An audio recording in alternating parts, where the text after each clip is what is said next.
Voilà, c'est Monsieur Ibrahim Ndiaye. Je suis juriste, formateur et consultant. Et je suis donc responsable du cours de droit de la presse et de la communication au niveau de l'Institut supérieur d'entrepreneurship et de gestion qui forme au jour d'aujourd'hui le plus grand nombre donc, de journalistes dans le pays. Nous sommes en train de fêter au Sénégal le 30e anniversaire de la Déclaration universelle des droits de l'enfant et nous sommes le droit international, donc la Convention internationale des droits de l'enfant, je veux dire, et au Sénégal, nous l'avons ratifié depuis 1990. Depuis 1990, il y a eu beaucoup d'efforts qui ont été déployés. Nous sommes dans le domaine des journalistes et nous avons constaté que beaucoup de journalistes ont des difficultés à appréhender ce qui est dit dans cette convention-là. C'est la raison pour laquelle nous nous sommes dit qu'il était bon de capitaliser au moins une chose, faire en sorte que les étudiants qui sont actuellement en formation puissent bénéficier donc de tous les modules parlant de la protection des droits de l'enfant.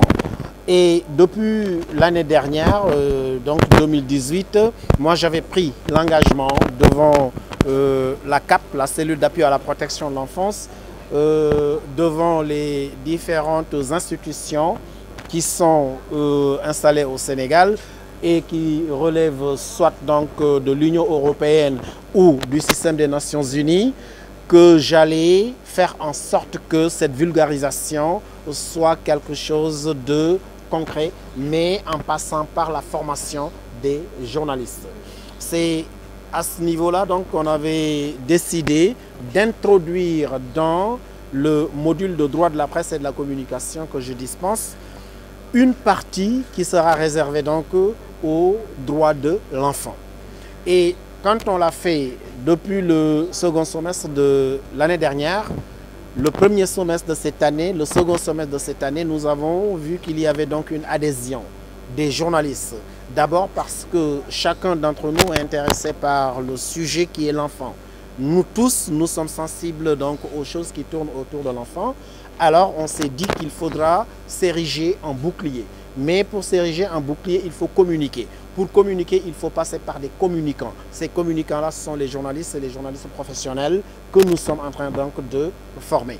Dès l'instant que le journaliste est formé dans sa formation initiale aux différents droits qui touchent son secteur, son domaine d'activité, c'est-à-dire le journalisme de la communication et plus particulièrement les droits de l'enfant, on est à peu près sûr que ce journaliste-là n'aura pas de maille à partir avec la justice dans l'exploitation donc de tous les sujets qui concernent naturellement donc l'enfant ou en tout cas les domaines pour lesquels la législation a clairement parlé et les dispositions qui sont retenues dans la loi aussi ont été enseignées donc, dans la formation.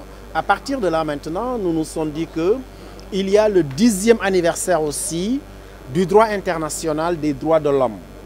Et l'Institut international des droits de l'homme de Strasbourg, la fondation Frédéric Naumann, dont vous avez entendu parler le directeur régional donc de l'Afrique de l'Ouest, la fondation René Cassin, le ministère de la Femme, de la Famille, du Genre et de la protection des enfants, la CAP, la cellule d'appui à la protection de l'enfance, l'Union européenne, l'ensemble de ces partenaires institutionnels ont fait confiance à l'ISEG.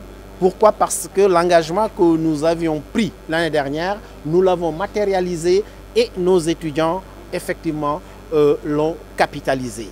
C'est pour cette raison-là qu'aujourd'hui, nous avons eu l'honneur de recevoir ce panel. Et c'est au niveau étatique que cela a été décidé. Parce que moi, c'est mon téléphone qui a sonné, j'ai décroché, la CAP m'appelle pour me dire nous avons choisi d'abord l'ISEG pour siéger, plutôt pour abriter le panel en side events, c'est-à-dire en événement parallèle de la célébration donc, de ce 10e anniversaire des droits du droit international des droits de l'homme. ISEG va recevoir donc ce panel qui sera organisé au niveau de l'université à la faculté des sciences juridiques où effectivement nous avons notre établissement.